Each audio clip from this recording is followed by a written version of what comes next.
तो चलिए भाई स्टार्ट करते हैं न्यूक्लियर फोर्स से।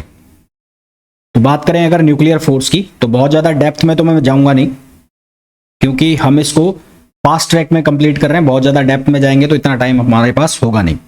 न्यूक्लियर फोर्स की अगर हम बात करें तो न्यूक्लियर फोर्स जो है, सबसे पहली बात करूं कि अगर एक न्यूक्लियस है, ये बहुत बड़ा सा मैंने न्यूक्लियस दिखाया है, तो इस न्यूक्लियस के अंदर कौन कौन रह रहे हैं? इस न्यूक्लियस के अंदर है प्रोटॉन एंड न्यूट्रॉन्स।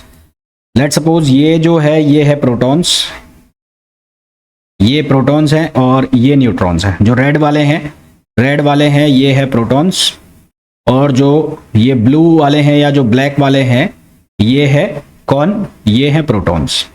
तो जो ब्लैक वाले हैं वो है प्रोटॉन, और जो रेड वाले हैं वो है न्यूट्रॉन। रेड वाले कौन है? न्यूट्रॉन।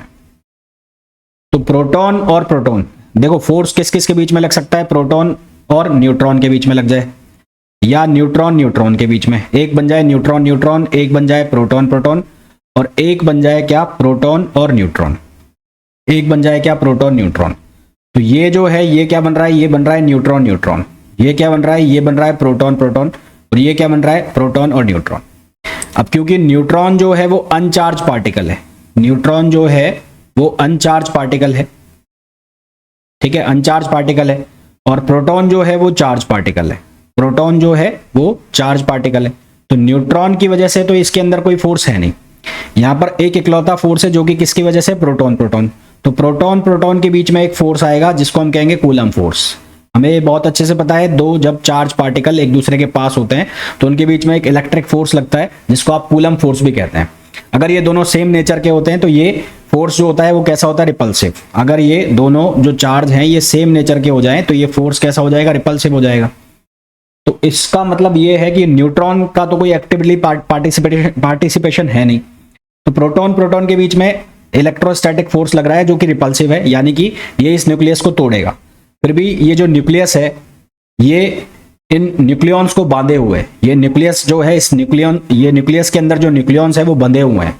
इसका मतलब देयर इज समथिंग, इसका मतलब ये जो पार्टिकल्स हैं, चाहे वो प्रोटॉन है चाहे वो न्यूट्रॉन है, उनके बीच में एक फोर्स है, और उस फोर्स की वैल्यू इस कूलम फोर्स से ज्यादा है, और इस फोर्स ने क्या कर रखा है? इन पार्टिकल्स को आपस में बांधा हुआ है, ठीक है। It means there is a force, there is a force, it means there is a force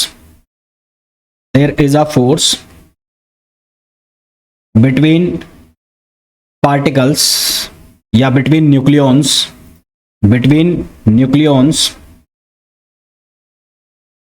which holds them together, जिसने उन पार्टिकल्स को, इन न्यूक्लियॉन्स को आपस में बांधा हुआ है। एक चीज तो ये हमें पता लग रही है। दूसरी चीज, क्योंकि जो कूलम फोर्स है या इलेक्ट्रोस्टैटिक फोर्स है वो रिपल्सिव फोर्स है, तो इसका मतलब ये है जो ये फोर्स लग रहा है जिसका अभी तक हमें पता नहीं है, ये नेचर में कैसा है? अट्रैक्टिव फोर्स है। ये नेचर में कैसा है? अट्रैक्टिव है, क्योंकि इसने इसको आपस में क्या हुआ है? बांधा हुआ है। फिर यहां से हमें ये भी पता लग रहा है कि ये जो फोर्स है ये प्रोटॉन प्रोटॉन के बीच में तो लग ही रहा है, इसके अलावा ये फोर्स प्रोटॉन न्यूट्रॉन के बीच में भी लग रहा होगा, ये फोर्स न्यूट्रॉन न्यूट्रॉन के बीच में भी लग रहा होगा, ठीक है। तो ये जो फोर्स है, and this force is attractive in nature, ये जो फोर्स है ये नेचर में अट्रैक्टिव है, और इस फोर्स को हम नाम देते हैं nuclear force. And this force is called nuclear force. This force is called nuclear force. इस फोर्स को हम क्या नाम देते हैं? न्यूक्लियर फोर्स नाम देते हैं।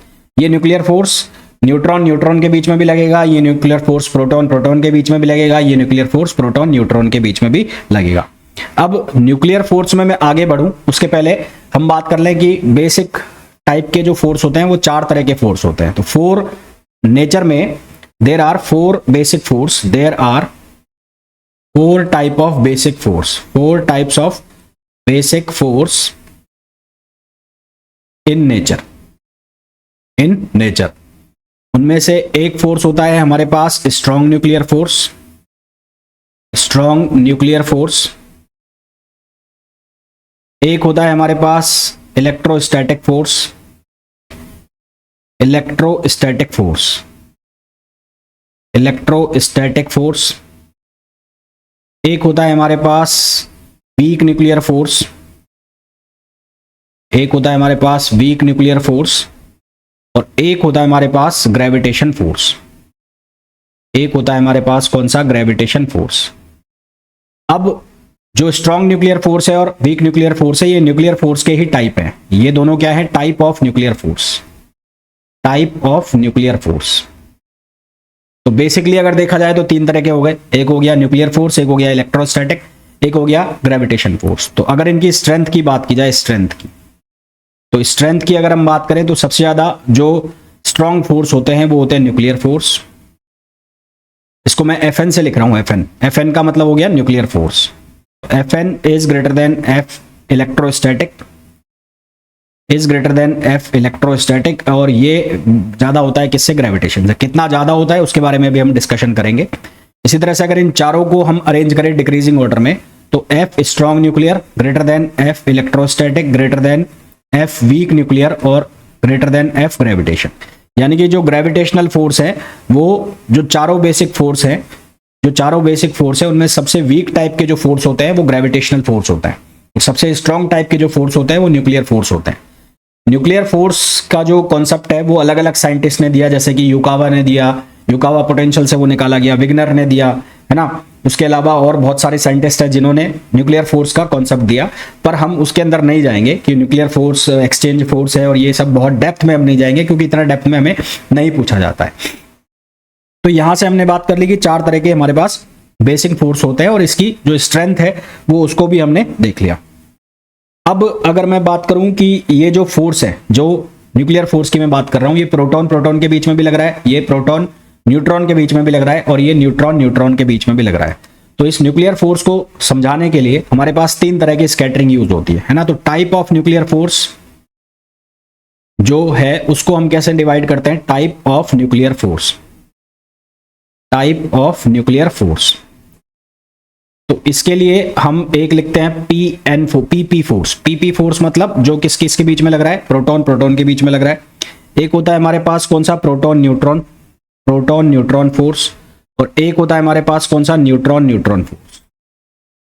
न्यूट्रॉन न्यूट्रॉन के बीच में जो लगता है उसको हम कहते हैं न्यूट्रॉन न्यूट्रॉन फोर्स। जो प्रोटॉन न्यूट्रॉन के बीच में लगता है उसको हम बोलते हैं प्रोटॉन न्यूट्रॉन फोर्स, और जो प्रोटॉन प्रोटॉन के बीच में लगता है उसको हम बोलते हैं प्रोटॉन प्रोटॉन फोर्स। इस फोर्स को एक्सप्लेन करने के लिए हम जो स्कैटरिंग यूज करते हैं उसको हम बोलते हैं PP scattering, PP scattering.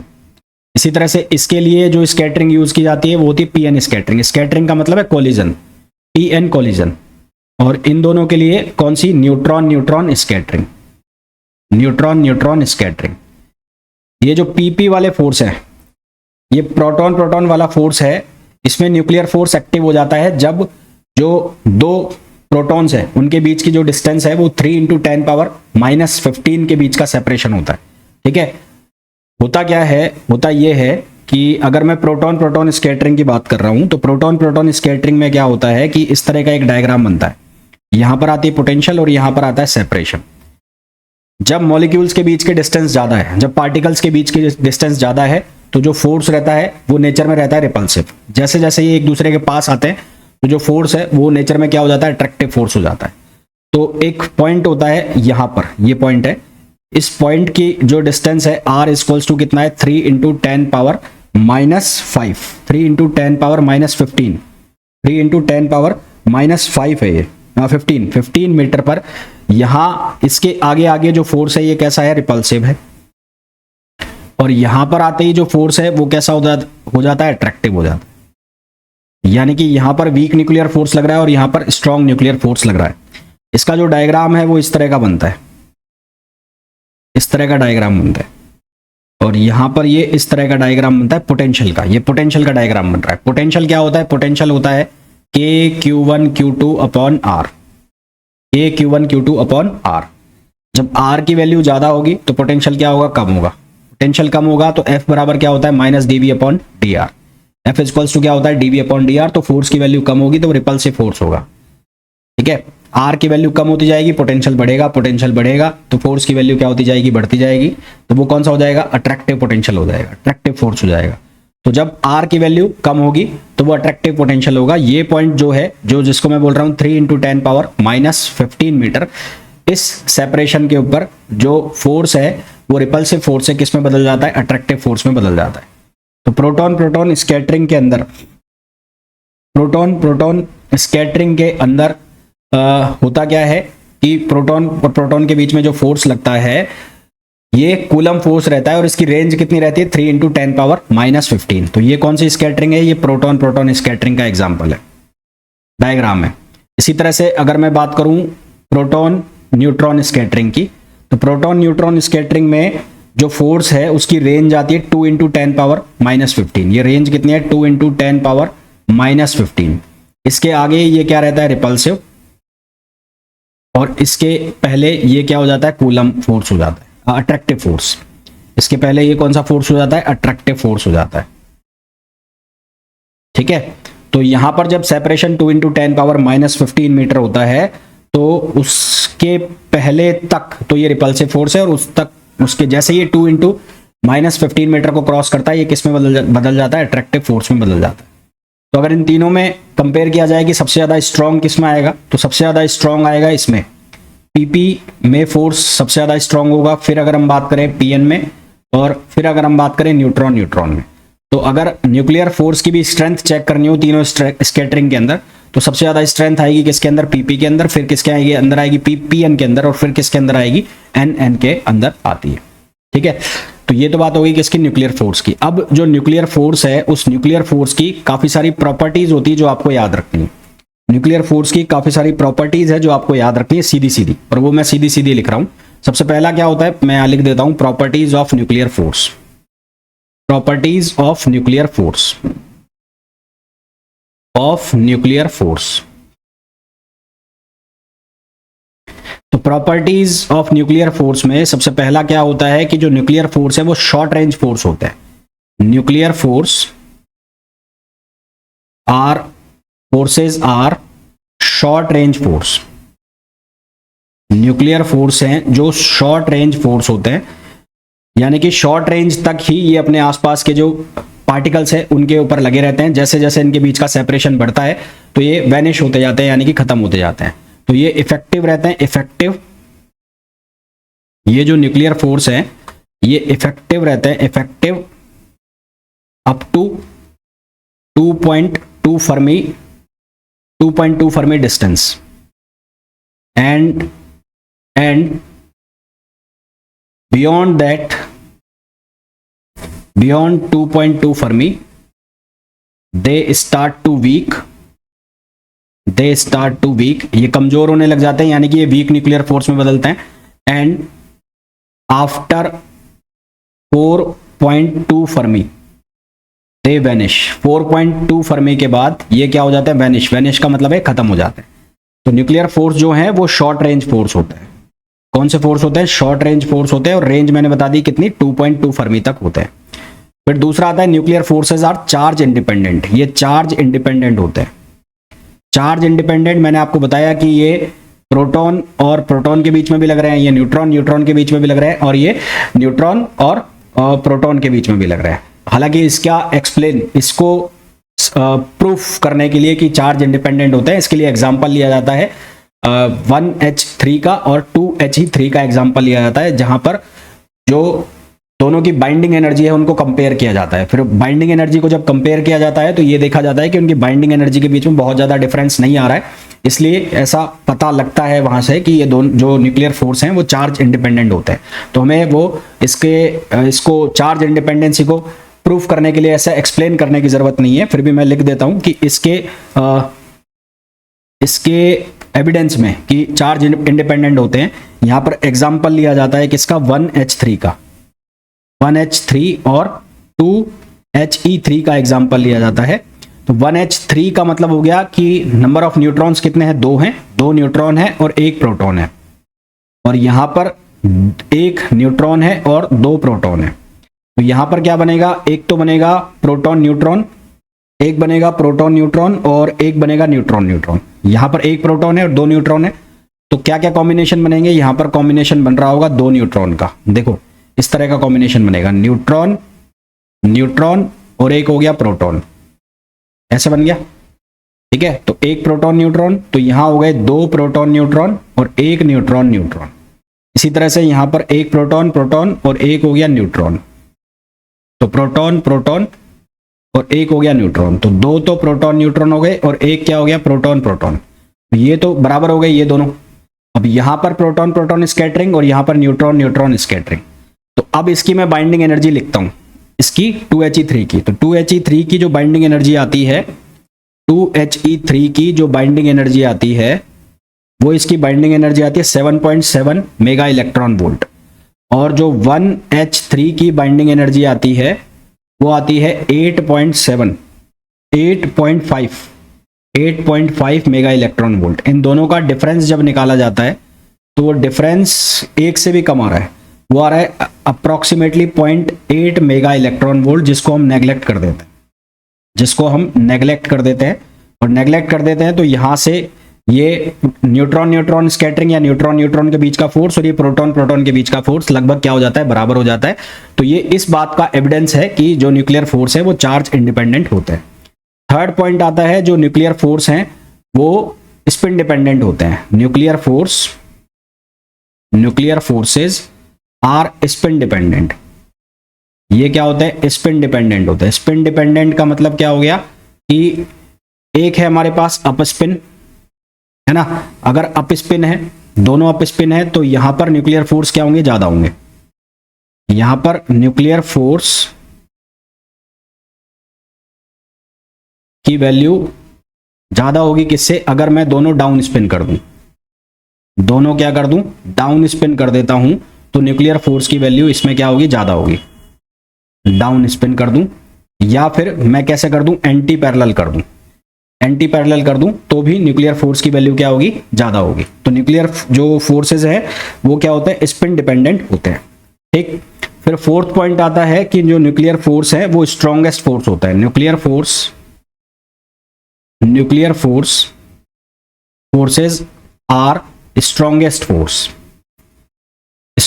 Force. Nuclear forces जो हैं वो स्ट्रॉन्गेस्ट फोर्स होते हैं। स्ट्रॉन्गेस्ट फोर्स का मतलब क्या हुआ, स्ट्रॉन्गेस्ट फोर्स का मतलब हुआ, जैसा कि मैंने कहा नेचर में कितने तरह के फोर्स है, बेसिक 4 तरह के फोर्स है।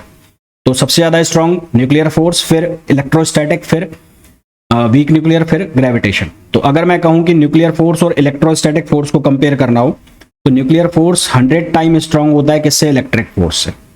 100 टाइम स्ट्रॉन्ग होता है इलेक्ट्रिक फोर्स से। इसी तरह से nuclear force 10 power 38 times strong होता है किससे, ग्रेविटेशनल फोर्स से, फॉर इलेक्ट्रॉन।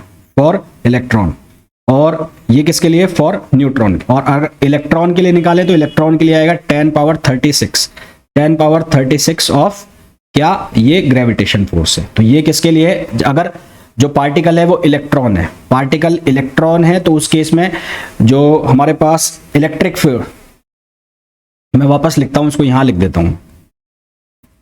देता हूं कि अगर मैं लिखूं न्यूक्लियर फोर्स और ग्रेविटेशन फोर्स का रेशियो लिखूं तो ये आ रहा है 10 पावर 38। अगर मैं लिखूं इलेक्ट्रिक फोर्स और ग्रेविटेशन फोर्स का तो यहां आ रहा है 10 पावर 36। तो ये रेशियो हो गया इलेक्ट्रिक फोर्स और ग्रेविटेशन फोर्स का, ये रेशियो हो गया न्यूक्लियर फोर्स और ग्रेविटेशन फोर्स का। और यहां पर मैंने लिखा न्यूक्लियर फोर्स जो है वो 100 टाइम स्ट्रॉन्गर होते हैं किसके, इलेक्ट्रिक फोर्स के। तो न्यूक्लियर फोर्स क्या होते हैं, स्ट्रॉन्गर होते हैं नेचर में। कितने पॉइंट हो गए हमारे पास, 4 पॉइंट हो गए। अब मैं बात करूं फिफ्थ पॉइंट की, तो फिफ्थ पॉइंट क्या होता है, nuclear force non central force होता है। कौन सा होता है, non central.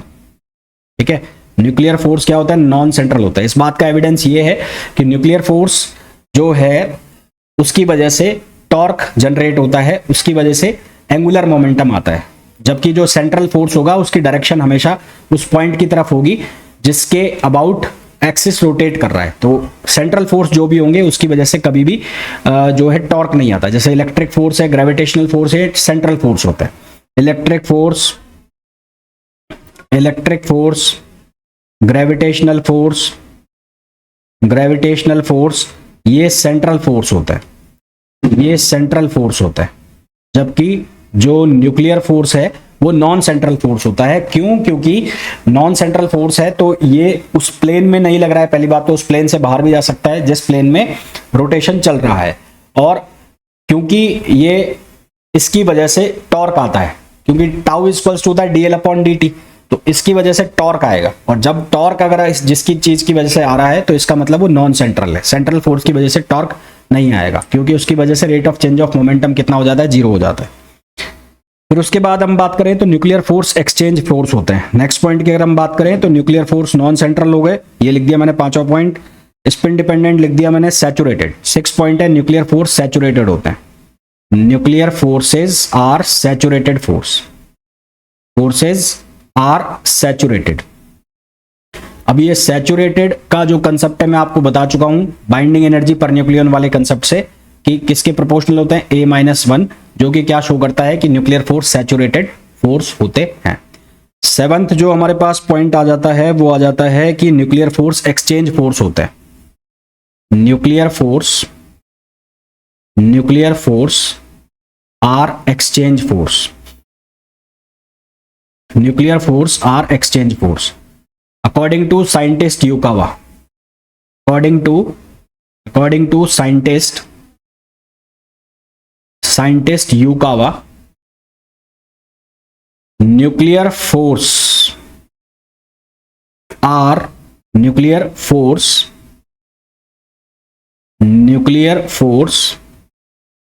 is due to exchange of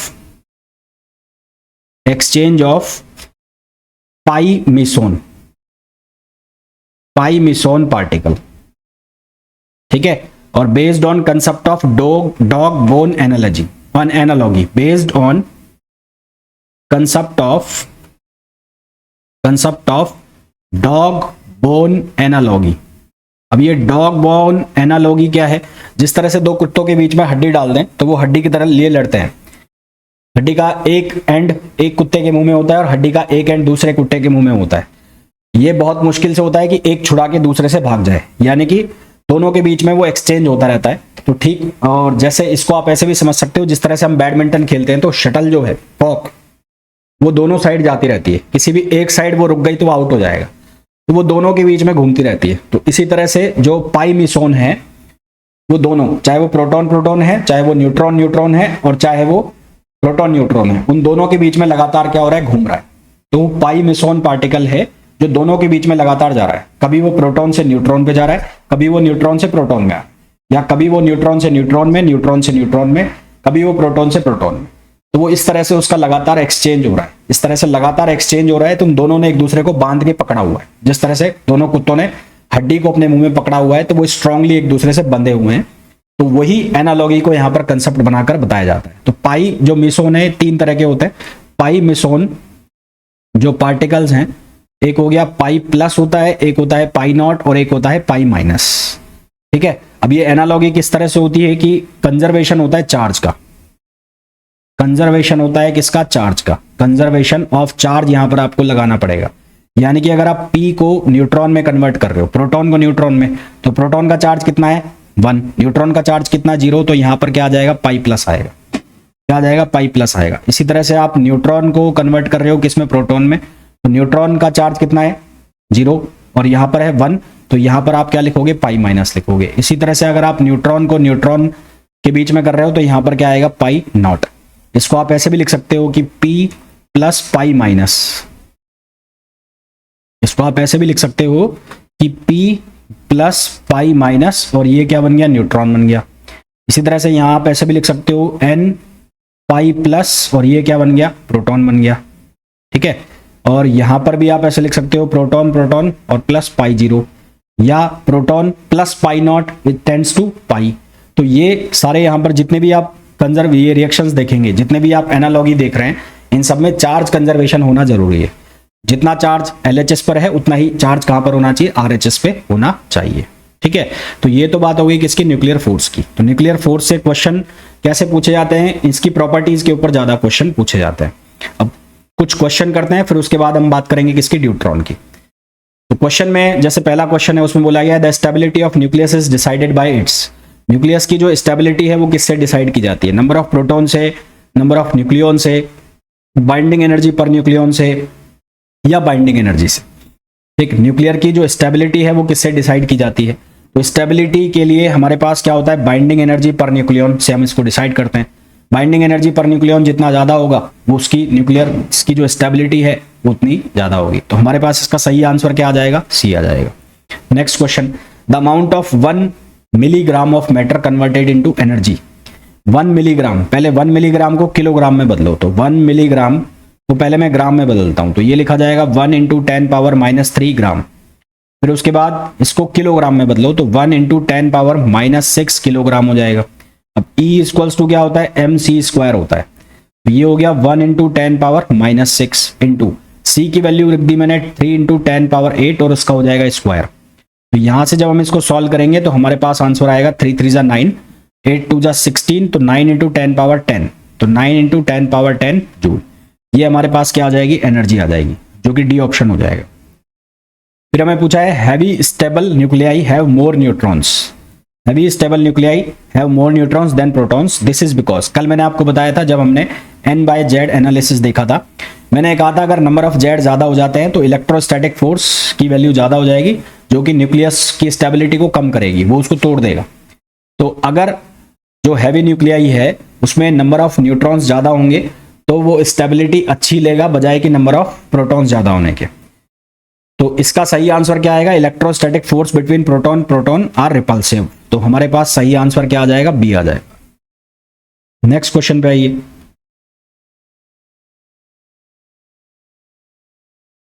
consider a plot of neutron number versus proton number for the different nuclei, let 3 nucleoids A, B and C are at the position as shown in the figure, the order of their stability।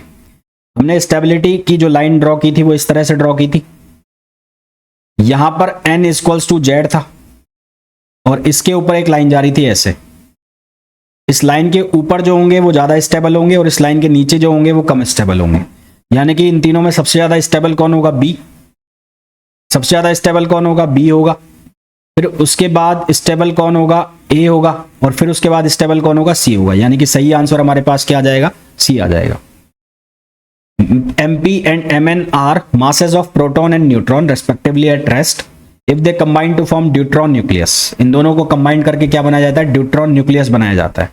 ये nucleus बन गया, ठीक है, और इसमें क्या आ गए, proton और न्यूट्रॉन आ गए। The mass of the nucleus will be, mass हमें बताना है न्यूक्लियस का। तो न्यूक्लियस का जो मास बनेगा वो क्या बनेगा, वो बनेगा mass of proton plus mass of neutron, mass of proton plus mass of neutron. अब ये जो मास है ऑब्जर्व्ड मास है, ये जो मास है ये कौन सा मास है, ऑब्जर्व्ड मास है। हम एक कॉन्सेप्ट पढ़ते हैं मास डिफेक्ट, मास डिफेक्ट में हम लिखते हैं m observed minus m actual. तो जो एक्चुअल मास रहता है वो थोड़ा सा ज्यादा रहता है या ऑब्जर्व्ड मास रहता है, इन दोनों के बीच में डिफरेंस रहता है। तो ये जो हमारे पास मास है जो mp + mn आएगा, ये कम होता है किसके कंपैरिजन में, जो हमारे पास मास हम स्पेक्ट्रोग्राफ से मेजर करते हैं उसके कंपैरिजन में कम होता है। तो लेस देन mp + mn, तो मास ऑफ न्यूक्लियस क्या आएगा, less than mp + mn। Observed mass की वैल्यू ज्यादा होगी किससे, एक्चुअल मास से। एक्चुअल मास जो कि हमारा स्पेक्ट्रोग्राफ से मेजर होता है उसकी वैल्यू, तो एक्चुअल मास जो होगा वो कम होगा किससे, mp + mn से। तो सही आंसर क्या आ जाएगा, बी आ जाएगा। नेक्स्ट क्वेश्चन पे आओ।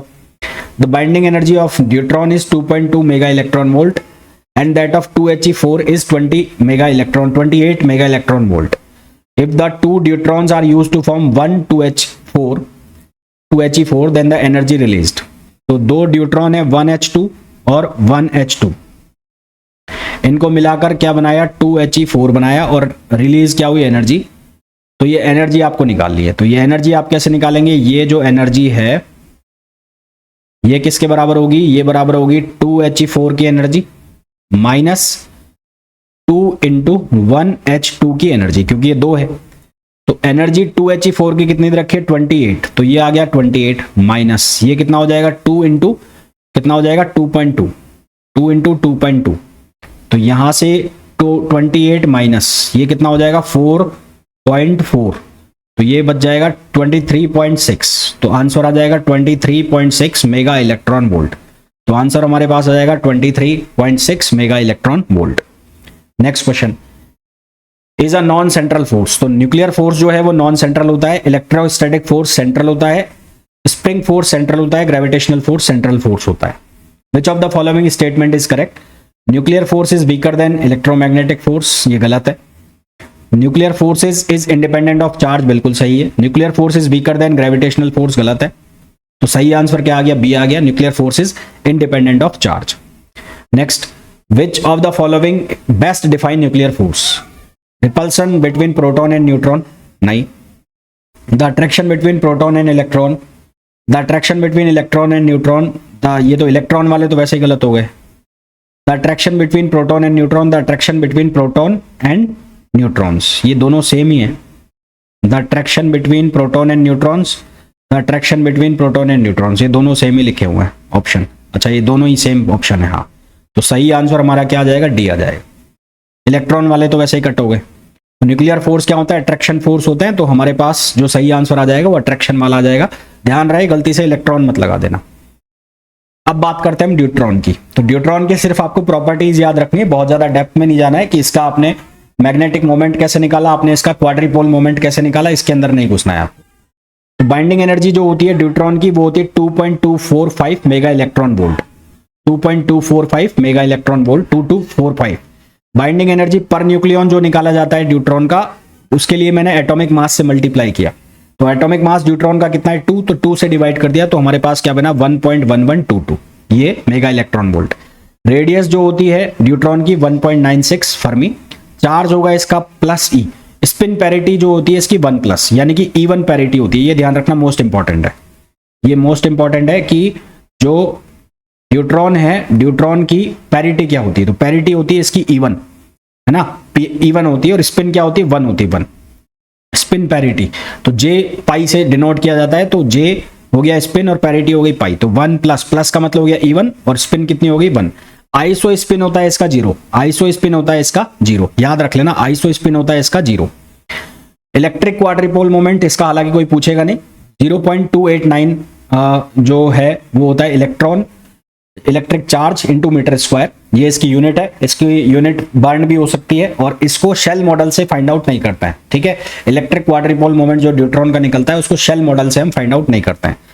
इसका मैग्नेटिक मोमेंट जो होता है वो 0.857 म्यू एन का मतलब होता है न्यूक्लियर मैग्नेटॉन, जिसकी यूनिट मैंने आपको बताई थी। न्यूक्लियर मैग्नेटॉन को कैसे लिखते हैं हम? इसको हम लिखते हैं h/2mp, mass of proton. Ground state इसकी इंपॉर्टेंट है। न्यूट्रॉन की जो ग्राउंड स्टेट होती है वो मिक्सचर होती है किसका? 3s1 का और 3d1 का। 3s1 और 3d1 का मिक्सचर होती है, जिसमें 96% कॉन्ट्रीब्यूशन होता है एस स्टेट का, और 4% जो कॉन्ट्रीब्यूशन होता है वो किसका होता है? डी का होता है। तो आपसे ये क्वेश्चन पूछा जाता है कि ड्यूट्रॉन की जो ग्राउंड स्टेट है वो किस किस का मिक्सचर होती है? तो 3s1 का और 3d1 का वो मिक्सचर होती है, जिसमें 96% कॉन्ट्रीब्यूशन होता है एस का और 4% कॉन्ट्रीब्यूशन होता है डी का। एक क्वेश्चन ये पूछ लिया जाता है कि यूकावा पोटेंशियल को कैसे लिखा जाता है? तो यूकावा पोटेंशियल को लिखा जाता है V0 e⁻⁻r। ये ऑब्जेक्टिव क्वेश्चन काफी बार पूछा जाता है। Which one of the following is correct for Yukawa potential? ठीक है, तो ये एक इंपॉर्टेंट है जिसको मैं रेड से लिख रहा हूं, ये इंपॉर्टेंट है। इसके अलावा जो इसकी स्पिन वाला है वो इंपॉर्टेंट है। स्पिन इसकी हो गई 1, पैरिटी हो जाती है इसकी इवन पैरिटी। आइसो स्पिन का इससे क्वेश्चन पूछ लिया जाता है ड्यूट्रॉन में। इसके अलावा ड्यूट्रॉन में कुछ नहीं पूछते हैं, ठीक है। बाकी तो फिर जो शेल मॉडल है और यहां से क्वेश्चन बनते हैं। तो न्यूक्लियर प्रॉपर्टीज हमने कवर कर लिया, हमने न्यूक्लियर फोर्स को कवर कर लिया, न्यूक्लियर फोर्स के साथ साथ हमने ड्यूट्रॉन को भी कवर कर लिया। तो रेडियो एक्टिविटी एक ऐसा फिनोमेना है, एक ऐसा प्रोसेस है जिसमें कि जो हैवी एलिमेंट है उसका स्पॉन्टेनियस क्या होता है? डिसइंटीग्रेशन होता है। हैवी एलिमेंट जो है उसका स्पॉन्टेनियस एमिशन होता है उसमें से रेडिएशन का। उस प्रोसेस को हम क्या नाम देते हैं? रेडियो एक्टिविटी नाम देते हैं, ठीक है। डिसइंटीग्रेट कोई हैवी एलिमेंट होता है, वो क्यों होता है? क्योंकि उसको अपनी अनस्टेबल स्टेट से स्टेबल स्टेट के अंदर जाना है। अनस्टेबल स्टेट से स्टेबल स्टेट में जाने के लिए वो अपने आप को तोड़ता है, अपने में से पार्टिकल निकालता है। जो अल्फा डीके हो सकता है, वो बीटा डीके हो सकता है, वो गामा डीके हो सकता है। तो कुल मिलाकर स्पॉन्टेनियस जो एमिशन होता है रेडिएशंस का किसी हैवी एलिमेंट में से, तो उसको हम क्या नाम देते हैं? उसको रेडियो एक्टिविटी नाम देते हैं। रेडियो एक्टिविटी के ऊपर सबसे पहले काम किया बीक्वेरेल ने। बीक्वेरेल ने ये देखा कि यूरेनियम से जो है वो डिसइंटीग्रेशन हो रहा है। उसके बाद मैडम क्वेरी और पेरी क्वेरी ने देखा कि जो रेडियम है वहां से भी डिसइंटीग्रेशन हो रहा है। उसके बाद रदरफोर्ड सोडी ने भी देखा। तो बहुत सारे फिर एलिमेंट्स हमें मिलते चले गए जिन्हें हमने रेडियो एक्टिव एलिमेंट कहा।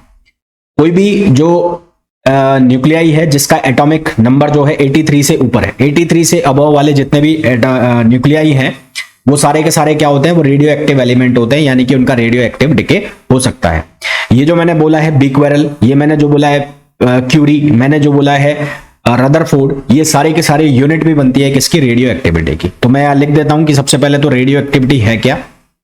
तो radio activity is spontaneous emission. Spontaneous मतलब किसी क्षण पर, spontaneous emission of radiation from a heavy element, heavy element से जो स्पॉन्टेनियस एमिशन हो रहा है रेडिएशन का, उसको हम रेडियो एक्टिविटी कहते हैं। रेडियो एक्टिविटी सबसे पहले डिस्कवर की किसने, बीक्वेरल ने। इसलिए इसकी जो यूनिट है वो बीक्वेरल भी होती है। तो इसकी यूनिट्स क्या क्या होती है, मैं पहले यूनिट ही लिख देता हूं इसकी। तो 1 डिसइंटीग्रेशन पर सेकेंड, 1 बीक्वेरल, इसको शॉर्ट में 1 BQ भी लिखते हैं, BQ। ये बराबर होता है किसके, 1 डिसइंटीग्रेशन पर सेकेंड, 1 डिसइंटीग्रेशन पर सेकेंड। ये यूनिट आपको याद रखनी पड़ेगी भाई, 1 डिसइंटीग्रेशन पर सेकेंड, 1 बीक्वेरल। उसके अलावा दूसरी यूनिट होती है क्यूरी, तो और रदरफोर्ड भी होता है। तो क्यूरी, रदरफोर्ड, मैं पहले रदरफोर्ड लिख देता हूं, रदरफोर्ड, इसको शॉर्ट में लिखते हैं RD, और ये बराबर होता है 10 पावर 6 डिसइंटीग्रेशन पर सेकेंड, 10 पावर 6 डिसइंटीग्रेशन पर सेकेंड। फिर एक और यूनिट लिखते हैं इसकी क्यूरी, तो 1 क्यूरी इक्वल्स टू 1 CU करके इसको मैंने लिखा। तो ये होता है 3.6 इंटू 10, 3.7 इंटू 10 पावर 11 डिसइंटीग्रेशन पर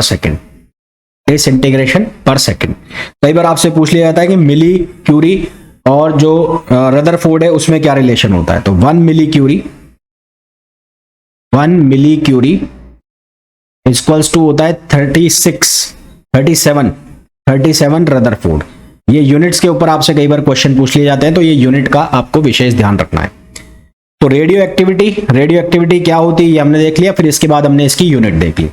रेडियो एक्टिव एलिमेंट्स बहुत सारे मिले, जैसे कि यूरेनियम, थोरियम और उसके अलावा प्लूटोनियम, रेडियम। तो इनके ऊपर सीरीज भी बन गई जिनको हम आगे चल के लिखेंगे भी, जिनको हम रेडियो एक्टिव सीरीज भी कहते हैं। मैंने कहा जो भी एलिमेंट जिसका एटॉमिक नंबर कितने से ज्यादा है, 82 से ज्यादा है, 83 से ज्यादा है, वो सारे के सारे क्या होते हैं, रेडियो एक्टिव एलिमेंट होते हैं। तो जो radio active element, all the elements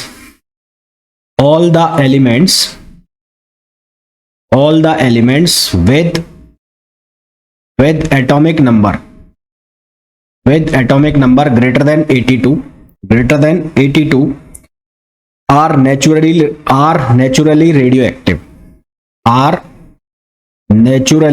radioactive। ये सारे के सारे जिनका एटॉमिक नंबर 82 से ज्यादा है वो सारे के सारे क्या होते हैं, रेडियो एक्टिव होते हैं। ठीक है, वो सारे के सारे क्या होते हैं, रेडियो एक्टिव होते हैं। रेडियो एक्टिविटी ऐसी प्रोसेस है जिसको फिजिकल पैरामीटर से कंट्रोल नहीं किया जा सकता, यानी कि जिसको प्रेशर, टेम्परेचर या वॉल्यूम कंट्रोल करके कंट्रोल नहीं किया जा सकता, या आप सोचोगे केमिकल चेंज करके उसको कंट्रोल कर दें, तो ऐसा पॉसिबल नहीं है। फिर उसके बाद एक टर्म आता है रेडियो एक्टिव डिसइंटीग्रेशन।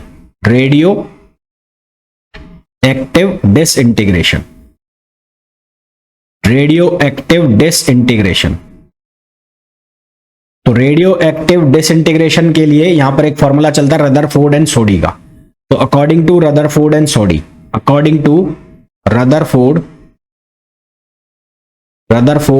सोडी, तो रदरफोर्ड और सोडी ने इसका एक फॉर्मूला दिया। क्या फॉर्मूला दिया, dN/dt proportional to n, dN/dt proportional to n, जहां dN/dt है वो है रेट ऑफ डिके, और rate of decay of radio active element, और n क्या है, number of elements left undecayed. ये जो n है, ये वाला n, ये n क्या है, नंबर ऑफ एलिमेंट्स लेफ्ट अनडिकेड, और ये क्या है, रेट ऑफ डिसइंटीग्रेशन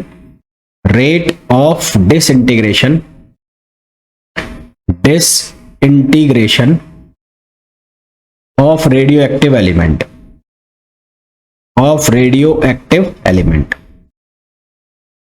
यहां से प्रोपोर्शनलिटी का निशान हटाएगा तो एक कांस्टेंट आएगा जिसको हम कहेंगे लैम्बडा, वो लैम्बडा कहलाता है डिके कांस्टेंट। और यहां पर साइन लगता है किसका, माइनस का। माइनस साइन इसलिए लगता है क्योंकि क्या हो रहा है, डिके हो रहा है। इस फॉर्मूला को जब सॉल्व करते हो तो आपके पास एक फॉर्मूला बनता है n equals to N nought e power minus lambda t. ये फॉर्मूला बनता है जो आपको याद रखना है। इसके लिए अगर कर्व बनाया जाए n अपॉन एन नॉट और t के बीच में, तो n और t के बीच में यदि ग्राफ बनाया जाए तो क्या आएगा, एक्सपोनेंशियली डिक्रीजिंग होगा। ठीक है, तो ये ग्राफ कैसा हो गया, एक्सपोनेंशियली डिक्रीजिंग। एक्सपोनेंशियली डिक्रीजिंग ये ग्राफ बनेगा। और ये जो n है ये नंबर ऑफ जो एलिमेंट है लेफ्ट अनडिकेड, मतलब किस टाइम के बाद कितना बचा है वो n है। ये n नॉट का मतलब है इनिशियल, ये है इनिशियल एलिमेंट। और लैम्बडा जो लिखा है लैम्बडा, इस लैम्बडा को हम बोलते हैं डिके कांस्टेंट। इसको हम नाम देते हैं डिके कांस्टेंट। इसको हम रदरफोर्ड कांस्टेंट भी बोलते हैं, रदरफोर्ड सोडी कांस्टेंट भी इसको नाम देते हैं। इसके अलावा इसको हम प्रोबेबिलिटी ऑफ डिके भी बोलते हैं, probability of decay per unit time. Rutherford and Soddy constant भी इसको बोलते हैं, Rutherford and Soddy constant, Soddy constant. और क्या नाम देते हैं इसको, और नाम देते हैं probability of decay per unit time, of decay per unit time. यानी कि कई बार आपसे क्वेश्चन में ये पूछ लिया जाएगा कि लैम्बडा को डिके कांस्टेंट ना बोलकर आपसे पूछा जाएगा कि probability of decay per unit time कितना होगा। यानी कि आपसे किसकी वैल्यू पूछी जा रही है, लैम्बडा की वैल्यू पूछी जा रही है।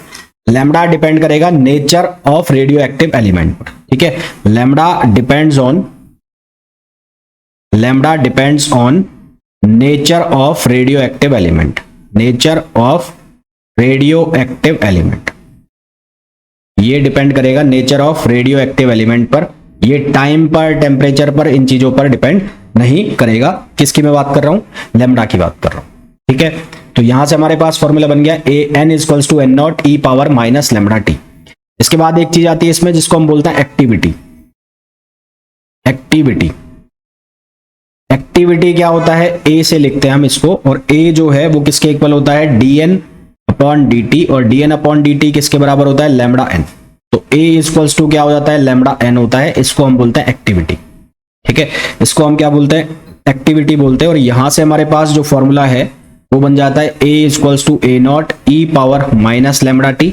और कई बार इस फॉर्मूला को मास के फॉर्म में भी लिखा जाता है, तो मास के फॉर्म में ऐसे लिखते हैं m equals to am not e power minus lambda t, m equals to am not e power minus lambda t. Units of जो एक्टिविटी है वो क्या क्या होगी, एक्टिविटी की यूनिट बिक्वेरल, रदरफोर्ड, और जो क्यूरी है वो इसकी यूनिट्स होंगी। ठीक है, यहां पर जो मैंने यूनिट्स लिखी थी, ये यूनिट्स जो मैंने लिखी है ये किसकी यूनिट्स है, एक्टिविटी की यूनिट्स है। तो यही यूनिट्स बिक्वेरल, रदरफोर्ड, क्यूरी, ये सारी की सारी किसकी यूनिट्स होंगी, एक्टिविटी की यूनिट होंगी। इनके बीच में क्या रिलेशन है ये मैंने आपको बता दिया। फिर उसके बाद एक वर्ड आता है बहुत ही इंपॉर्टेंट जिसको हम कहते हैं half life.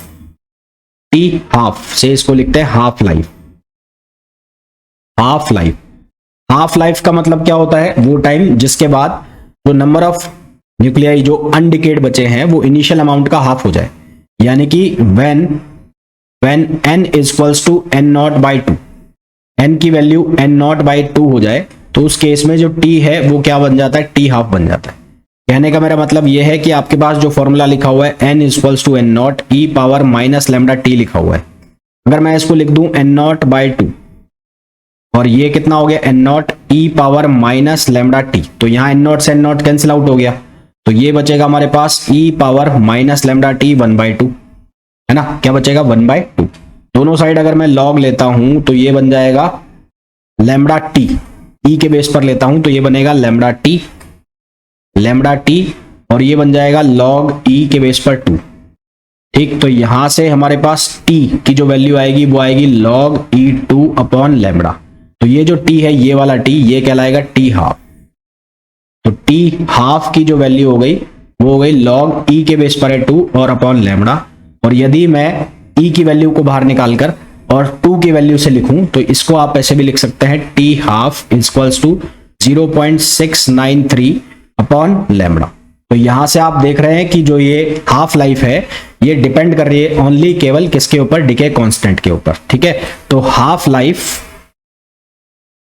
Life depends on decay constant. Decay constant किसके ऊपर डिपेंड करती है, डीके कांस्टेंट के ऊपर डिपेंड करती है हाफ लाइफ। और हाफ लाइफ का फॉर्मूला क्या है वो मैंने आपको बता दिया। हाफ लाइफ का फॉर्मूला का अगर हम यूज करें तो वहां से एक हमारे पास रिलेशन बनता है जिसको हम यूज करेंगे क्वेश्चंस के अंदर। रिलेशन क्या बनता है, n equals to N nought e power, ये लिखा हुआ है माइनस लैम्बडा टी। मैंने क्या लिखा हुआ है, माइनस लैम्बडा टी लिखा हुआ है। अब अगर मैं हाफ लाइफ वाला फॉर्मूला यूज करूं, यानी कि लैम्बडा की वैल्यू डाल दूं कितनी, log E2 वाली वैल्यू में अगर डाल देता हूं तो हमारे पास एक फॉर्मूला बन जाता है n equals to N not 1/2 और यहां पर हो जाएगा t अपॉन टी हाफ। अगर मैं यहां लैम्बडा की वैल्यू डाल दूं, लैम्बडा की वैल्यू कितनी डाल दूं, log E2 upon T half, ये वैल्यू डाल दूं मैं।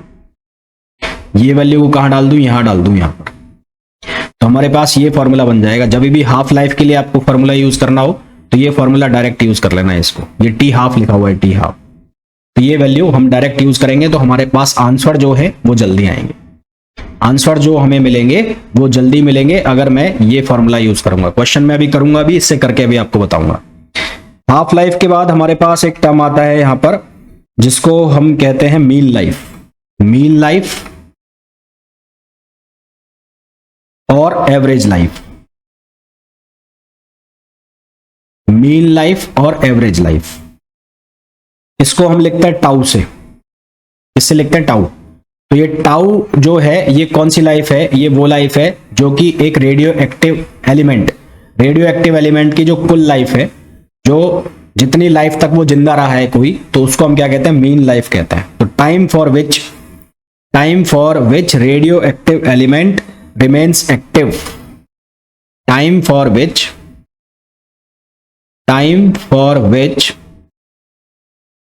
radioactive element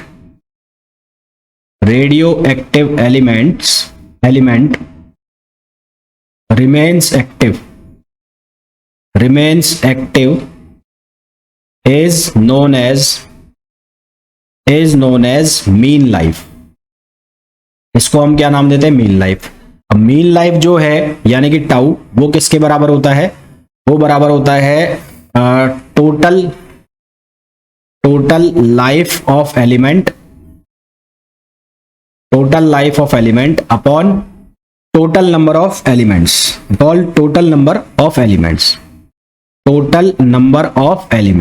या एटम्स। अब ये टोटल लाइफ ऑफ एलिमेंट का मतलब क्या है, ये टोटल लाइफ ऑफ एलिमेंट का मतलब है कि इसका मीनिंग है sum of lifes of all atom, sum of lifes of all atom.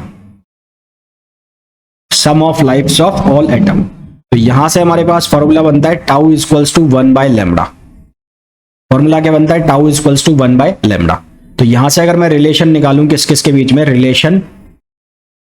Relation between T half and tau, तो टी हाफ और टाउ में क्या रिलेशन बनेगा, यहां पर मैंने लिखा है टी हाफ और ये किसके इक्वल है 0.693 अपॉन लैम्बडा। तो 1 अपॉन लैम्बडा किसके इक्वल है, टाउ के। तो टी हाफ इक्वल्स टू 0.693 और ये क्या हो जाएगा, टाउ। ये टाउ हो जाएगा। तो यहां से अगर आप रिलेशन निकालें तो टाउ की वैल्यू कितनी हो जाएगी 1.44 और टी हाफ, यानी कि जो टाउ है मीन लाइफ है वो ग्रेटर देन होता है किसके, टी हाफ के।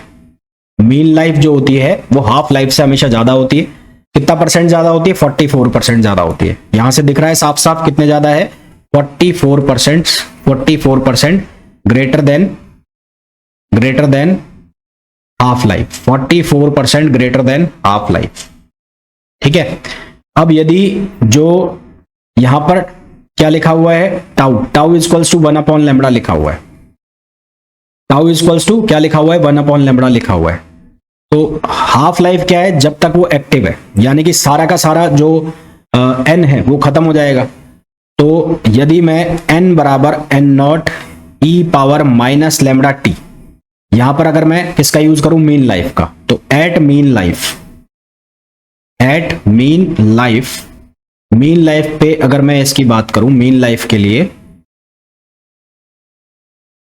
तो टी की वैल्यू कितनी हो जाएगी 1 अपॉन टाउ, टी की वैल्यू हो जाएगी 1 upon lambda. T equals to tau की वैल्यू रखता हूं यानी कि 1 अपॉन लैम्बडा, तो क्या होगा देखो n equals to N nought e power -1 हो जाएगा ये।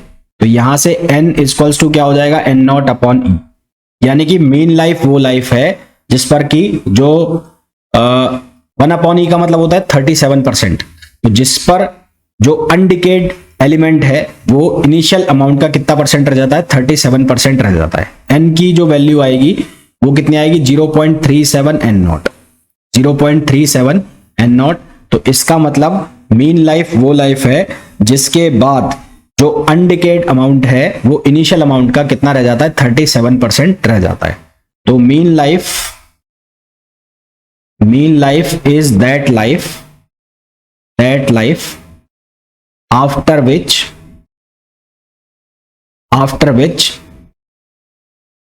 undecayed atom remains 37%, undecayed atom remains 37% of the initial atom। Atom और एलिमेंट कुछ भी लिख सकते हो, इनिशियल एटम का कितना रह जाए 37% रह जाए तो उसको हम क्या कहेंगे मीन लाइफ कहेंगे। तो अलग अलग डेफिनेशन हो गई मीन लाइफ की, और उसके अलावा मैंने इसका आपको क्या बता दिया, इसका मैंने फॉर्मूला भी बता दिया मीन लाइफ का। अब मैं बात कर रहा था किसकी, रेडियो एक्टिव सीरीज की। रेडियो एक्टिव सीरीज जैसा कि मैंने कहा अलग अलग नाम लिए मैंने, थोरियम, यूरेनियम, तो इनके लिए एक सीरीज बनाई जाती है जिसको हम कहते हैं radio active series. Radio active series का मतलब क्या है कि कोई आइसोटोप बन रहा है रेडियो एक्टिव डिके से, ठीक है, कोई रेडियो एक्टिव डिके से लगातार आइसोटोप बनते जा रहे हैं तो उसको हम क्या नाम देते हैं, रेडियो एक्टिव सीरीज नाम देते हैं। तो सीरीज ऑफ डिके, ठीक है, sequence of decay is known as radioactive decay series. तो sequence of decay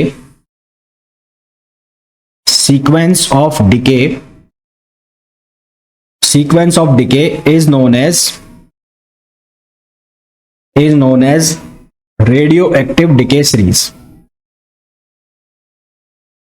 radio active decay series, इसको हम क्या नाम देते हैं, रेडियो एक्टिव डिके सीरीज। कौन कौन सी सीरीज होती है उसके लिए सबसे पहले मैंने लिखा मास नंबर, फिर हमने लिखा सीरीज कौन सी है, उसका पेरेंट जो न्यूक्लियाई है वो कौन सा है, उसमें स्टेबल कौन सा है, स्टेबल क्योंकि डिके होंगे बहुत सारे तो उसमें स्टेबल कौन सा रहेगा, और उसमें number of lost particle integer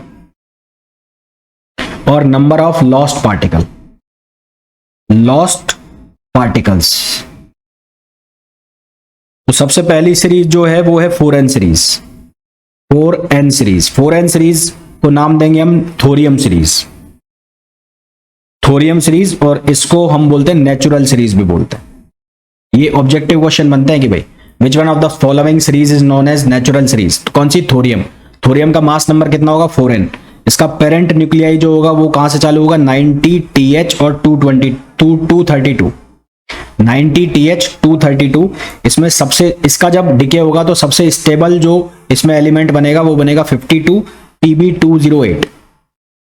52 Pb208, इसका जो इंटीजर नंबर होगा n वो कितना आएगा 52, यानी कि लास्ट तक जो जाएगा ये कहां तक जाएगा 52 तक जाएगा। कहां तक जाएगा 52। और इसमें किस किस का डिके होगा, अल्फा तो हो जाएंगे 6 और बीटा हो जाएंगे कितने 4। भाई बीटा का जब डिके होगा तो एटॉमिक नंबर 1 से कम होता जाएगा या 1 से बढ़ेगा, और बीटा अल्फा डिके होगा तो 2He4 तो एटॉमिक नंबर 2 से कम होता जाएगा। तो 6 दूनी 12 तो ये हो गए, तो 90 - 12 कर दिया आपने एक तो, है ना, और फिर 4 बीटा डिके हो गए। तो ये हमारे पास कौन सा हो गया, थोरियम हो गया। फिर सेकंड आता है हमारे पास नेपटूनियम, जिसको हम आर्टिफिशियल सीरीज भी कहते हैं। 4n+1, इसमें मास नंबर होगा 4n+1, ये होगा नेपटूनियम। और नेपटूनियम में ये हमारे पास होगा कौन सा, आर्टिफिशियल, और इसका जो सीरीज स्टार्ट होगी ये होगी 93 Np और 237, 93 Np 237। इसका जो स्टेबल प्रोडक्ट होगा वो होगा 83 Pi बिस्मथ, 83 Bi और 209। और इसमें कितने डिके होंगे, ये इंटीजर n जो होगा इसमें वो होगा 52, और इसमें डिके जो होंगे अल्फा पार्टिकल होंगे 8 और बीटा होंगे 5। हालांकि ये इतना कोई नहीं पूछेगा कि अल्फा का कितना डिके हो रहा है, बीटा का कितने हो रहा है।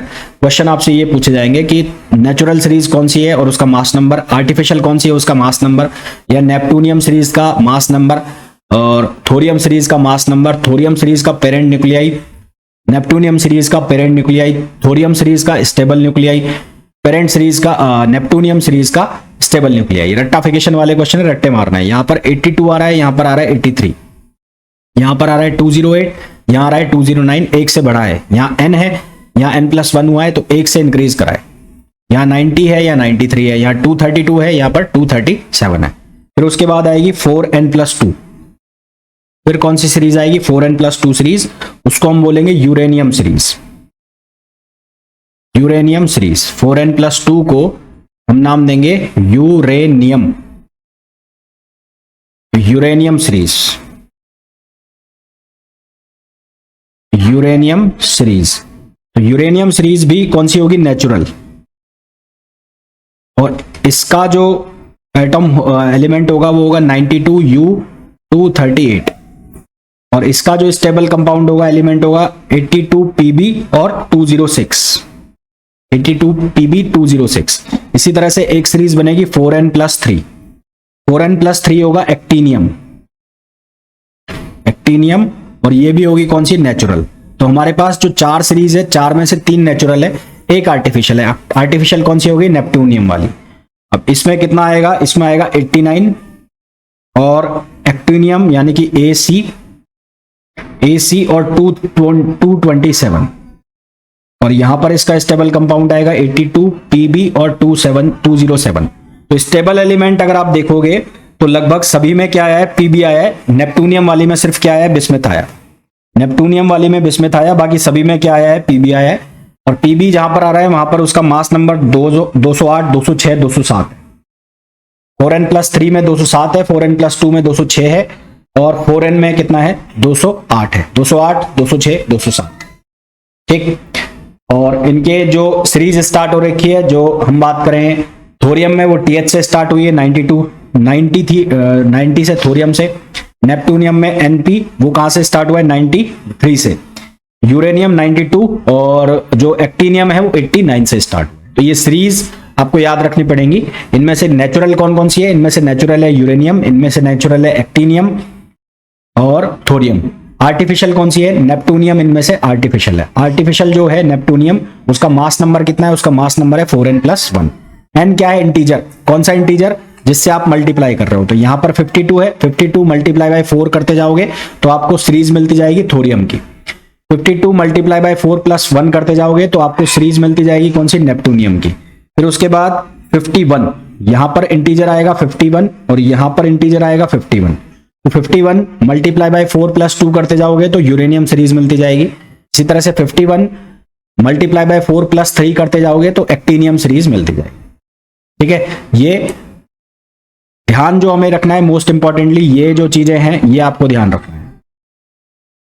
यहां से क्वेश्चन बनते हैं, ये आपको याद रखना है, ये आपको याद रखना है। ठीक है, अब मैं इनके कुछ क्वेश्चन कराता हूं आपको, वो क्वेश्चन आप करो और उसके बाद फिर हम आगे बढ़ेंगे, जो कि होगा अल्फा बीटा गामा डी के। जैसे कि क्वेश्चन है, क्वेश्चन नंबर फर्स्ट में मैं बात करूं, क्वेश्चन नंबर फर्स्ट। तो इस क्वेश्चन में बोला गया radio active substance decay to, radio active substance, radio active substance decay to 1/16, decays to 1/16 of its initial activity, of its initial activity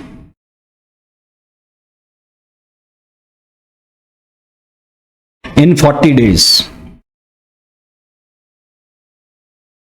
40 days, the half-life of the radioactive substance. The half-life of radioactive substance. Half-life of radioactive substance expressed in days,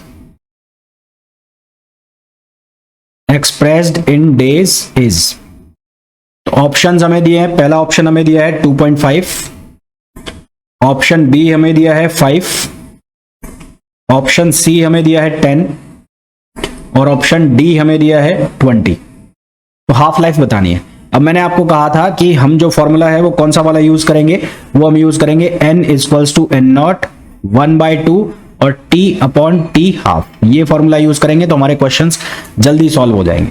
हमें बोला है radio active substance decays to 1/16 of initial activity, यानी कि n upon N not जो है इसकी value 1/16 दे रखी है। 1/16 को आप लिख सकते हो 1/2 पावर 4, तो यहां से इसको सॉल्व करोगे तो ये बनेगा 1/2 पावर 4 और यहां से हो गया 1/2 पावर t। तो एक्टिविटी 40 डेज है तो ये हो गया t अपॉन टी हाफ, तो यहां से इनके बेस इक्वल हो गए तो t अपॉन टी हाफ इसके इक्वल हो गया, ये इक्वल हो जाएगा 40 के। तो t की वैल्यू हमें 40 दे रखी है तो ये हो गया t हाफ इक्वल्स टू 4, तो यहां से t हाफ की वैल्यू आ जाएगी कितनी, 10 डेज। तो t हाफ की वैल्यू कितनी आ गई, 10 डेज, जो कि ऑप्शन हो जाएगा सी। तो हमारे पास इसका जो करेक्ट आंसर आ जाएगा वो क्या आ जाएगा, सी आ जाएगा। ठीक है, क्या आंसर आ जाएगा, सी आंसर आ जाएगा। इसी तरह से एक क्वेश्चन और मैं ले रहा हूं। इस क्वेश्चन में बोला गया है हाफ लाइफ दी हुई है, हाफ लाइफ हमें दी हुई है, ये रहा क्वेश्चन, क्या है ये रहा, half life of, question number 2, half life of 21580 is 100 µs, is 100 µs.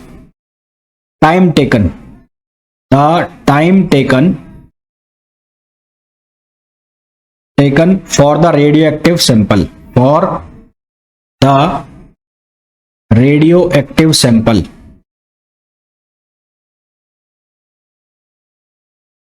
time taken for the radioactive sample of 21580 to decay to 1/16th वही क्वेश्चन है same, of its initial value,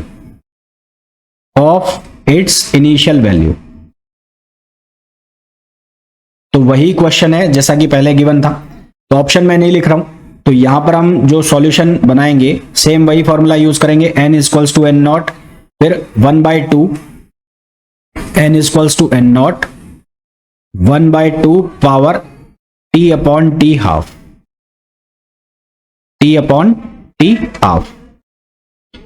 ठीक है। यहां आप क्या लिख लिया, t अपॉन टी हाफ।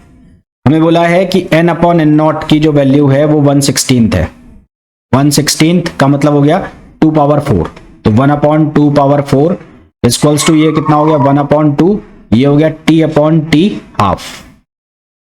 तो यहां से t अपॉन टी हाफ की जो वैल्यू बन गई वो बन गई 4।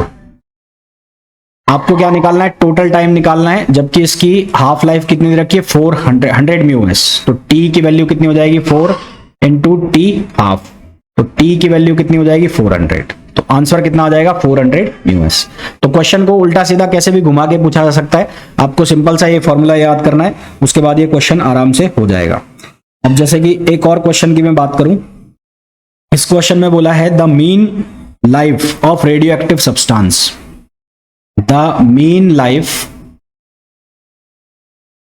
Of radio active substance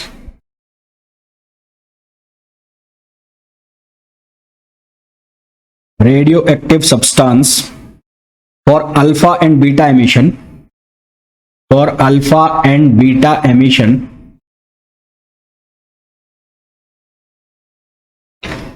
are 1620 years and 405 years respectively. After how much time? After how much time will the activity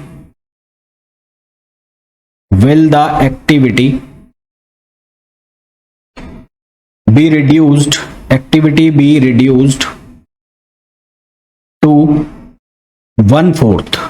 activity be reduce to 1/4। Option हमें दिए हैं, पहला ऑप्शन दिया है 405 ईयर, 405 ईयर। ऑप्शन बी हमें दिया है 1620 ईयर। ऑप्शन सी हमें दिया है 449 ईयर और ऑप्शन डी हमें दिया है नन ऑफ दिस। तो ये जो क्वेश्चन है, इस क्वेश्चन में बोला गया है हमें ईयर्स में दी हुई है इनकी लाइफ, मीन लाइफ दी हुई है। ठीक है, क्या दी हुई है? Mean life. तो सबसे पहले तो रिलेशन देखो कि जो टाउ इक्वल्स टू होता है वो होता है 1/λ। तो लैम्बडा अल्फा इक्वल्स टू हो जाएगा 1/टाउ अल्फा, यानी कि 1/1620 ईयर्स। और इसी तरह से लैम्बडा बीटा जो हो जाएगा वो हो जाएगा 1/045 ईयर्स। तो यहां से आपको जो मीन डिके कांस्टेंट है, उस डिके कांस्टेंट की आपको यूनिट भी पता चल रही है, 1/ईयर्स या 1/डेज, है ना। 1/ईयर या 1/डे इसकी यूनिट होती है, इसको ध्यान रखना, क्वेश्चन बन जाता है। फिर हमें बोला है कि ये है after how much time will the activity be reduce to 1/4। Given क्या है? गिवन है कि A/A0 इक्वल्स टू 1/4। ये कब हो जाएगा? After how much time A equals to A/A0 equals to 1/4। तो सबसे पहले तो हम टोटल मीन लाइफ निकाल लें। तो टाउ जो है टोटल लैम्बडा की वैल्यू निकाल लें।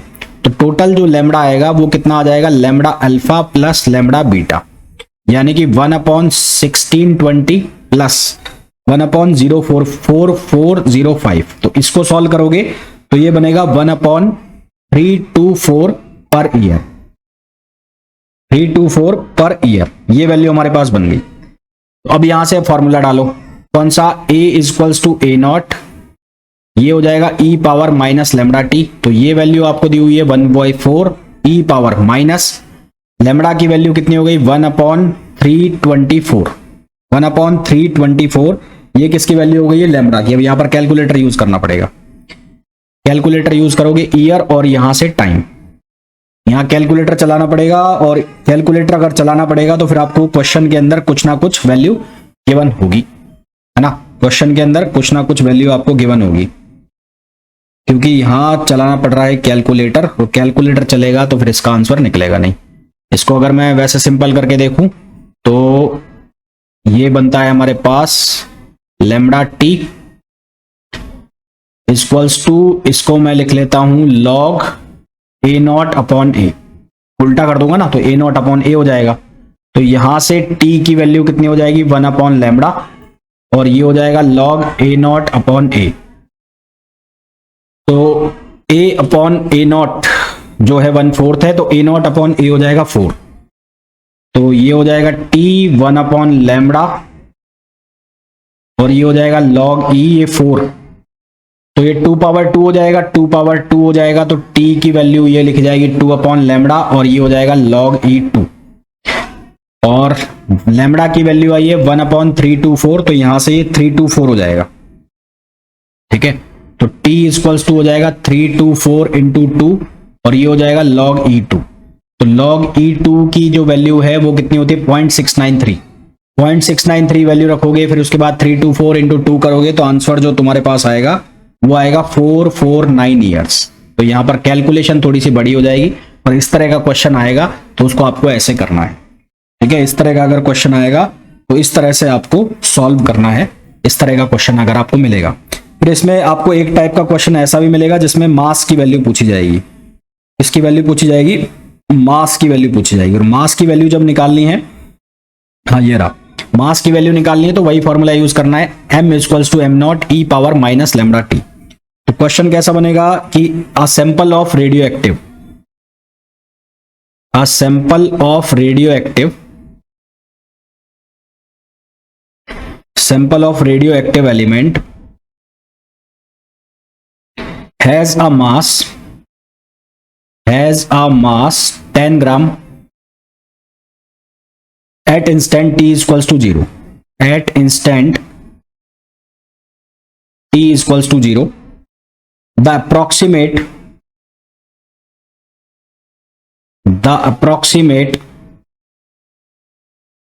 mass of this element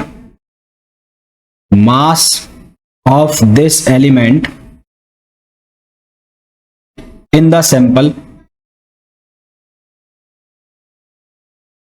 the sample after two mean lives is, options दिए होंगे इसमें। ए ऑप्शन है 2.50 ग्राम, ऑप्शन बी होगा 3.70 ग्राम, ऑप्शन सी होगा 6.30 ग्राम, ऑप्शन डी होगा 1.35 ग्राम। 1.35 ग्राम। तो यहां पर फॉर्मूला वही यूज करना है, कौन सा भाई, m equals to am not e power minus lambda T. ठीक है, m equals to am not e power minus lambda T. हमें बोला है approximate mass of this element in the sample after 2 mean lifes, यानी कि जो t है t, उस t की वैल्यू कितनी दी हुई है, 2 मीन लाइफ्स, 2 टाउ, और टाउ इक्वल्स टू होता है 1 लेमडा, तो t की वैल्यू हो जाएगी 2 बाय लेमडा। तो यहां से बनेगा m equals to am not e power, ये हो जाएगा माइनस लेमडा और ये हो जाएगा 2 लेमडा, तो लेमडा से लेमडा कट। तो यहां से बन गया m equals to am not e power -2। ये क्या बन गया, e पावर -2। ठीक है, मास इनिशियली कितना है, 10 ग्राम है, तो ये हो जाएगा m equals to M naught upon e square, और ये है 10 ग्राम, तो 10 ग्राम अपॉन ई स्क्वायर हो गया। कितना हो गया, 10 gram upon e square. 1 upon e equals to होता है 0.37, तो 0.37 इंटू 10 ऐसा कर देना, तो ये हो जाएगा 0.37 इंटू 0.37 इंटू 10। तो ये जब सॉल्व करोगे तो आंसर निकलेगा 1.359 ग्राम। ये आंसर निकलेगा 1.359 ग्राम। तो ये इस टाइप के क्वेश्चन बनेंगे, है ना। एक बार मैं वापस से रिकॉल कराता हूं कि क्वेश्चन किस तरह के बनेंगे। एक तो इनकी यूनिट पूछी जा सकती है आपसे, पहला। दूसरा, जो मैंने रेडियो एक्टिव सीरीज बताई वो आपसे पूछा जा सकता है रेडियो एक्टिव सीरीज के ऊपर। फिर आप लोगों से पूछा जा सकता है कि जो हमने ये क्वेश्चंस किए इस तरह के, हाफ लाइफ मीन लाइफ में रिलेशन। फिर आपसे पूछा जा सकता है कि मीन लाइफ क्या होती है, या वो लाइफ जिसके बाद जो अनएक्टिव जो अनडिकेड न्यूक्लियाई है वो इनिशियल न्यूक्लियाई का 37% हो जाता है, तो उस लाइफ को क्या कहते हैं, है ना। और जो डिके कांस्टेंट है, डिके कांस्टेंट, उस डिके कांस्टेंट किसके ऊपर डिपेंड करता है, डिके कांस्टेंट की यूनिट क्या होती है, डिके कांस्टेंट की यूनिट पर ईयर होती है या पर डे होती है ना। मैंने अभी आपको बताया था पर ईयर या पर डे, और न्यूमेरिकल जो पूछे जाएंगे वो इस तरह के पूछे जाएंगे। इसके अलावा फिर इसमें जो क्वेश्चन बनते हैं, जैसे कि ये रेडियो एक्टिव डिके के अलावा एक 2-3 तरह के डिके और होते हैं, जिसको कहते हैं हेड्रोनिक डिके, इलेक्ट्रोमैग्नेटिक डिके और वीक डिके। तो उनके टाइम पीरियड पूछे जाते हैं। तो अप्रोक्सीमेट टाइम, ये याद करने वाले क्वेश्चन है ना, मेमोरी बेस्ड क्वेश्चन। ये रट्टाफिकेशन वाले क्वेश्चन है, मुझे तो रटो करके मैं लिख रहा हूं इसमें। तो 3 तरह के डिके होते हैं, एक होता है हेड्रोनिक डिके, रेडियो एक्टिव डिके के अलावा एक इलेक्ट्रोमैग्नेटिक डिके,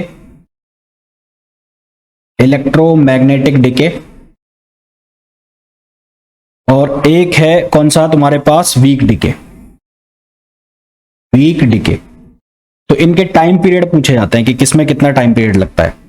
तो हेड्रोनिक डिके का जो टाइम पीरियड होता है वो होता है 10⁻⁻23 सेकंड।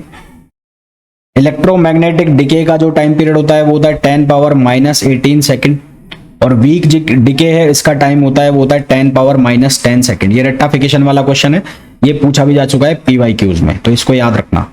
इसी तरह से एक आपसे पूछ लिया जाता है, एक रिएक्शन दी जाती है आपको, रिएक्शन दी जाती है, उस रिएक्शन में कुछ इस तरह की रिएक्शन लिखी जाती है 3Li5, और फिर उसके बाद जो कंपाउंड बनता है ये बनता है 2He4, जो प्रोडक्ट बनते हैं, प्लस P। तो आपसे पूछा जाता है कि एज पर the nuclear stability rule the following nuclear decay can be possible. तो ये पॉसिबल हो सकता है। तो according to nuclear stability rule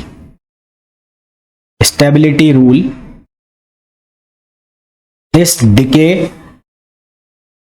decay can be possible, this decay, एक मिनट रुकना भाई, this decay can be possible if mass of,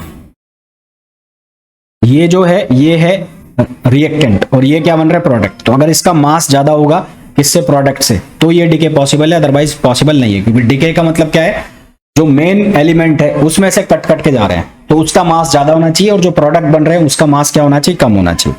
तो the mass of Li, mass of 5Li is greater than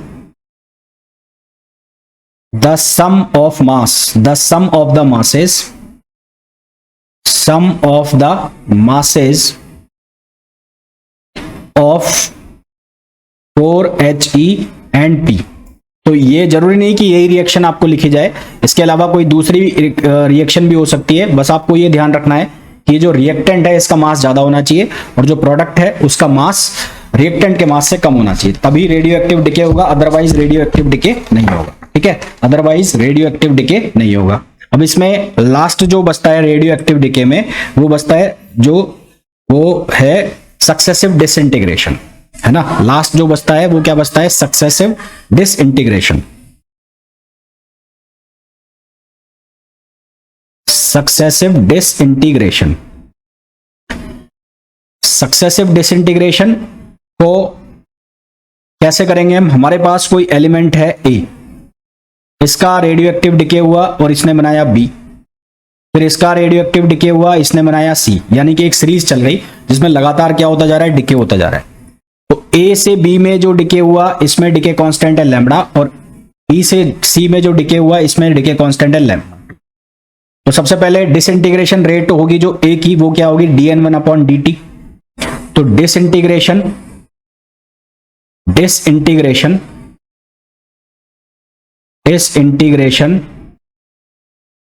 of ए, उसको हम कैसे लिखेंगे, उसको हम लिखेंगे dN1/dt, ये लिखा जाएगा -λ1N1। और जो डिसइंटीग्रेशन होगा वो फॉर्मेशन रेट होगी किसकी, बी की, तो ये क्या कहलाएगा, formation rate of B, formation rate of B. इसी तरह से disintegration of B,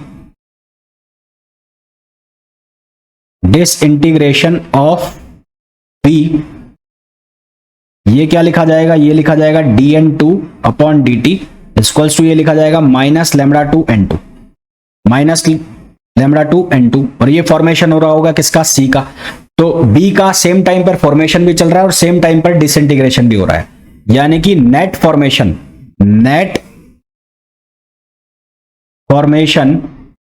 of B,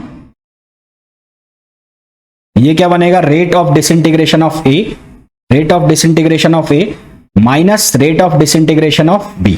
तो ये क्या बन जाएगा, ये बन जाएगा λ1N1 माइनस λ2N2। भाई अगर आपने λ2N2 पहले लिख दिया और λ1N1 पहले लिख दिया तो ये पॉसिबल नहीं है, क्योंकि इसका मास सबसे ज्यादा होना चाहिए। तो क्या बनेगा, λ1N1 माइनस λ2N2। तो ये रेट ऑफ फॉर्मेशन ऑफ क्या आ जाता है, बी आ जाता है। इक्विलिब्रियम की कंडीशन में क्या होता है कि rate of decay of any, equilibrium की कंडीशन में नेट फॉर्मेशन ऑफ बी कितना हो जाएगा, 0 हो जाएगा, यानी कि λ1N1 इक्वल्स टू क्या हो जाएगा, λ2N2 हो जाएगा। ठीक है, तो इन इक्विलिब्रियम कंडीशन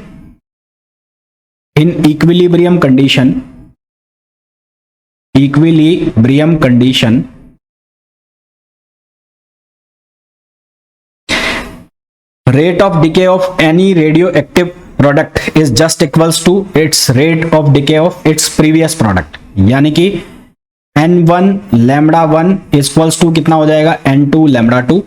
तो यहां से हम क्या लिखेंगे, λ1/λ2 इक्वल्स टू ये हो जाएगा N2/N1, λ1/λ2 इक्वल्स टू हो जाएगा N2/N1। ठीक है, और λ1 जो है वो इनवर्सली प्रोपोर्शनल होता है टाउ के, तो यहां से हम इसको ऐसे भी लिख सकते हैं कि τ2/τ1,